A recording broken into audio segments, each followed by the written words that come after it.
के प्रथम चरण में झुंझुनू लोकसभा के चुनाव के निमित्त इस चुनावी सभा में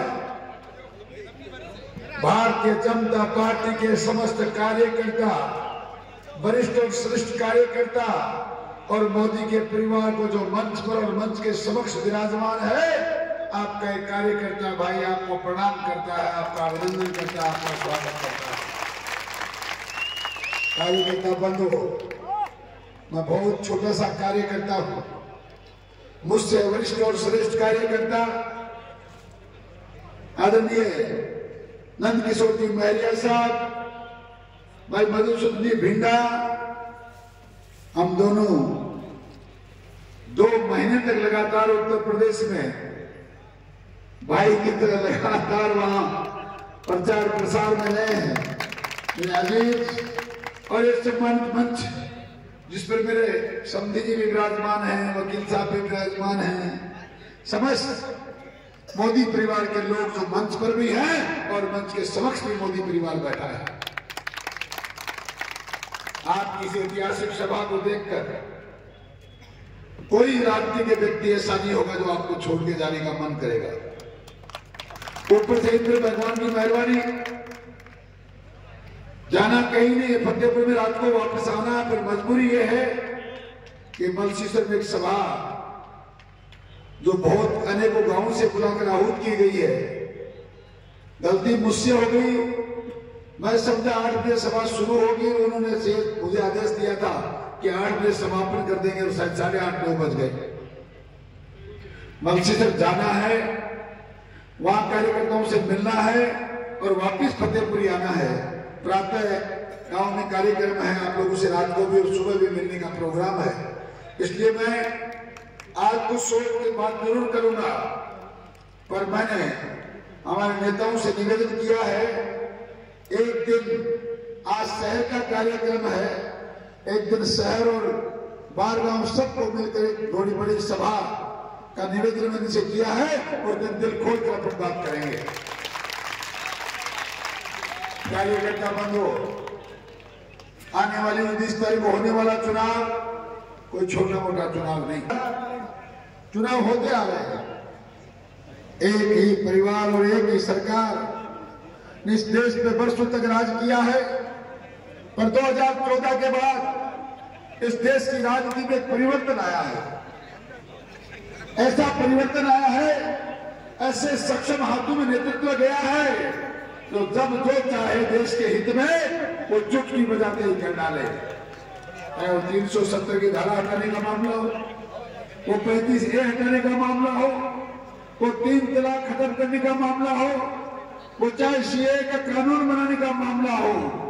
इतना ही नहीं, जिस देश के अखबारों में रोजाना छपता था 2 लाख करोड़ का 2G स्पेक्ट्रम घोटाला, 2.5 लाख रुपए का पनडुब्बी घोटाला, कई लाख करोड़ रुपए का कॉमनवेल्थ घोटाला, कभी बोफोर्स घोटाला। 10 साल में एक भी कार्यकर्ता मित्र ये कह नहीं सकता कि हिंदुस्तान के अखबार में एक बिजली भी घोटाला छपा हो। आज छपता जरूर है अखबार में, पर छपता है आज मोदी जी ने 370 की धारा हटा दी। छपता है आज कलकत्ता के समुद्र में हुगली नदी के 35 मीटर नीचे ट्रेन चलाई जा रही है। आज छपता है कि लद्दाख को जोड़ने के लिए 38 लाख करोड़ रुपए की टनल और सड़कें बनाई जा रही हैं। कभी भारत का स्वयं निर्मित यान बनकर चंद्रमा पर पहुंचा, कभी पाकिस्तान पर सर्जिकल स्ट्राइक हो रही है, कान किसी को पता नहीं चल रही। छोड़ो इन बातों को। ऐसे रात्र संस्कृति को मानने वाले लोगों, आपके सामने जो लोग यहाँ वोट मांगने आए, आज थोड़े से दिन पहले इस देश के सर्वोच्च न्यायालय में उन्होंने अभियोग दिया था, भगवान राम तो कोई काल्पनिक नाम है, भगवान राम तो हुए। जिस रामलला के 100 साल से लगातार हम युद्ध कर रहे, आंदोलन कर रहे, 500 साल से हमारे आराध्य देव टेंट में बैठे हैं। एक तरफ चुनाव इस बात का भी है सनातन संस्कृति को मजबूत करो। भगवान हमारे आराध्य देव भगवान श्री राम का गुणगान करने वाली संस्कृति को मजबूत करो। हमने मिलकर एक भव्य मंदिर बनाकर भगवान राम की वहां मूर्ति विराजित की है, भगवान का आलीशान मंदिर बनाया है। और हमारे सामने आने वाले लोग कहते हैं भगवान राम को भी हुआ ही नहीं। ए मित्रों, जो पार्टी, जो विचारधारा, जो नेता आपके भगवान राम को नकार सकता है, वो आपका सम्मान कर सकते हैं क्या? ऐसे बड़े भी लोग जो हमारे राम को नहीं मानते, हमारा धर्म है, हमारा कर्म है कि हम उनको बिल्कुल सिरे से नकारे, खारिज कर दें। गांव-गांव, गाली-गाली में, गली-गली, मोहल्ले-मोहल्ले में इस बात का प्रचार करना चाहिए, जो राम का नहीं वो किसी काम का नहीं। आओ, आने वाली 17 तारीख को घर घर में भगवान श्री राम का ध्वज फहराएं। रामनवमी का दिन है, कल से कार्यकर्ता बंधुओं को लग जाना चाहिए। घर घर में पीले चावल बांटो। आओ, 19 तारीख को होने वाले चुनाव के वोटिंग में आप हमारा न्योता दो। भगवान का एक ध्वज वहां के घर पे लगाओ, पूरे घर को इस बात के लिए निवेदन करके आओ। आने वाले 19 तारीख को प्रातः 7 बजे से लेकर शाम को 6 बजे तक भगवान राम के मंदिर के निर्माण के नाम पर वोट देना, काशी के कॉरिडोर के नाम पर वोट देना, सनातन संस्कृति की मजबूती के लिए वोट देना। आप वोट इस बात के लिए देना, मोदी का बनता हुआ भारत संसार की सबसे बड़ी महाशक्ति बन जाए। इसके लिए तीसरी बार मोदी जी को प्रधानमंत्री बनाने के लिए वोट देना, 400 पार करने के लिए वोट देना, और ऐसा ऐतिहासिक भारत बनाना है। दुनिया की 5वीं महाशक्ति मात्र 10 साल में बन चुका है हमारा देश। आने वाले 5 साल में तीसरी शक्ति में शुमार करने के लिए वोट देना है। ऐसा निवेदन जनता से करना है। एक एक कार्यकर्ता की जिम्मेदारी है, कोई इन चीजों को लेकर वहां जाए और एक एक घर में इस बात की अलग जगाएं, हम लोग मोदी के दूत हैं। हम उस मोदी के दूत हैं जिसने पूरी दुनिया में हिंदुस्तान का नाम रोशन किया है। 200 साल तक लगातार हम पर राज करने वाले लोगों को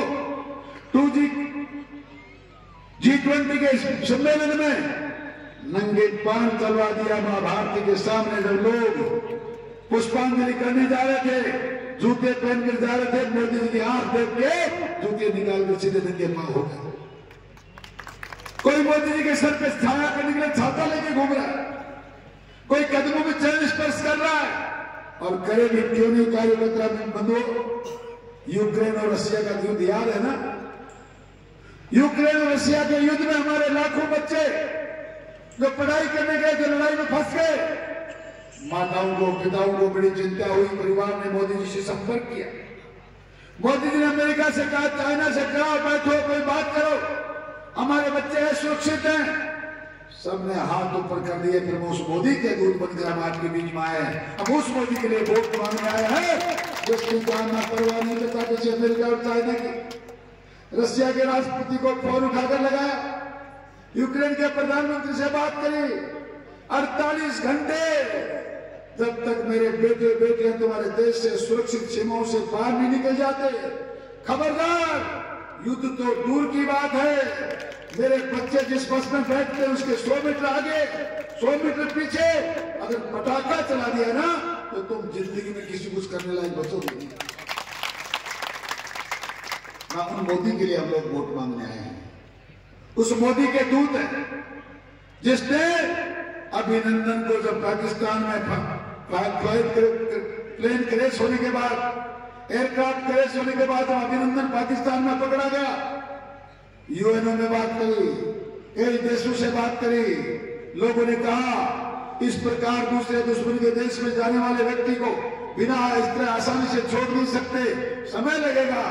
मोदी जी ने कहा आपके यूएनओ की परवाह कोई और करते होंगे, शाम तक अभिनंदन दामाद की तरह से स्वागत नहीं लाया गया, पाकिस्तान अपने दामाद की तरह छोड़कर नहीं गया तो दुनिया के नक्शे से पाकिस्तान का नक्शा मिटा देना। उस मोदी के लिए वोट मांगने आए, हम उस मोदी के दूत बनकर आए हैं।